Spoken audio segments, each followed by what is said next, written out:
नमस्कार। अचुस्मिता किचन रे आपण समस्त को अनेक अनेक स्वागत।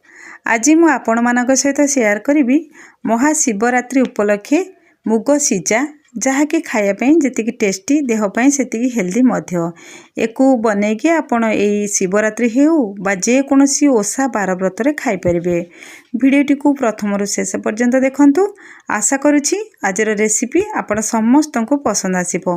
पसंद आसले लाइक करंतु, शेयर करंतु एवं जदि मो चैनल को ए पर्यंत सब्सक्राइब करना ताले प्लीज जल्दी सब्सक्राइब करनियंतु।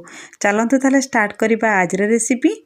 यही देखंतु ये मुग सीजार रेसिपी पे मुझे नहीं गोटे गिना मुग जोटा कि कला मुग आ चोपा थाई कि गोटा मुग ताकू मु टिके भाजी नहीं करेरे तापरे ताकू मु धोईकी 3-4 थर नहीं आसी। यही गिनारे ही मु मापिकी आनी मुग। यही गिनारे आमे माप दबा पानी रो। एठी देखंतु प्रथमे मु गैस रे गोटे बसई नहीं करेई हमर गरम होला परे मु सेठी दे देजी जो गिनारे मु माप करिकी नेथली मुग सेठी 2 गिना पानी। तापरे ए जो धोईकी रखी मुग को ये मुझे देदेजी। ये स्वाद अनुसार आम अल्प टिके दबा लुण जोटा कि मुग आम सीझापी साहाय्य करने सहित यहाँ गोटे मीठा रेसिपी लुण देले ये खायापी भल लगे।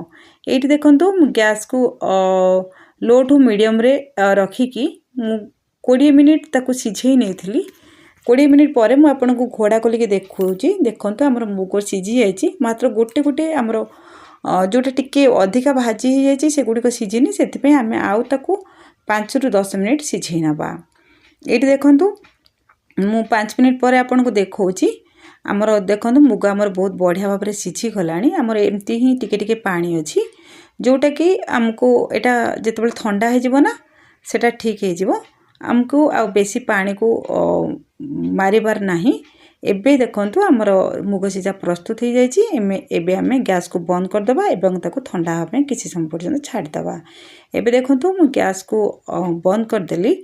एबे मु नेछि गोटे पात्र। एई पात्र रे ही आमे सबु जिंस को गोलेबा। सेथि पई एठी देखंतु मु प्रथमे दे देछि मुग को। ये सब मुग को मुझे दे देछि प्रथमे। तापर देखंतु एठी मु आउ कोन कोन सब मिसेउछि मुग सीझा पई मु देखौछि। एठी देखंतु मु नेछि किछि गुड़। ए मुग सीझा रे गुड़र स्वाद बहुत भल लागे। चेष्टा करिवे गुड़ नवा पे। जदि आपण गुड़ खाइबे पसंद करना ताले चीनी मध्ये नै परिबे। एठी मु नेछि फाळे कोरा नडिया। एई नडिया को आमे एठी दे दबा। तापरे एठी देखंतु मु नेछि किछि कदली जोटा को मु छोटो छोटो करिके काटिछि। आपण चाहिले एठी चकटा मध्य कदलीर दे परिबे। तापरे एठी देखंतु मु नेछि किछि सेव जोटा को मु छोटो छोटो करिके काटिछि एठी मु देछि। तापरे एठी देखंतु मु नेछि किछि अंगूर मीठा अंगूर जोटा कि मु छोटो छोटो करिके काटिके एठी देछि। एठी मु देछि किछि खजूरी। खजूरी देबे भल लागे। एटा गोटे ठाकुरंगर प्रसाद होछि तेनु सबु फल देले ही भल लागे। एठी देखंतु मु दे देछि खजूरी। तापरे एठी मु नेछि किछि चेरी ताकू मध्ये मु छोटो छोटो करिके काटिछि। एठी मु देछि किछि गोल मरीचर गुंड। एटा निश्चित भाव देबे। एटा टिके टिके राग लागे मात्र बहुत बढ़िया बास्ना आ बहुत टेस्ट लागे। एटा दवा पई चेष्टा करिवे। एई सबु जिंस को आमे एबे भल भाव रे गोळे नबा। क्षमा करिवे एठी मु टिके घियो देथिली जोटा कि गुआ घियो सेटा मु आपन को देखाइबे भूली जाइछि।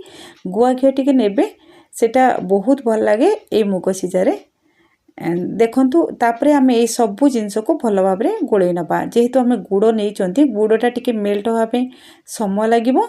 ता छडा आपण एई भितरु जे कोनोसी फल को चाहू नांती दबा पे आपण स्किप करि परिबे। आउ आपण को मन पसंदर किछि फल मध्ये एठी ऐड करि परिबे।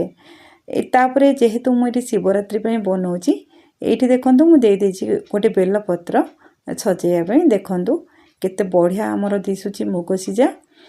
एटा खाया पे भी बहुत स्वाद लगे।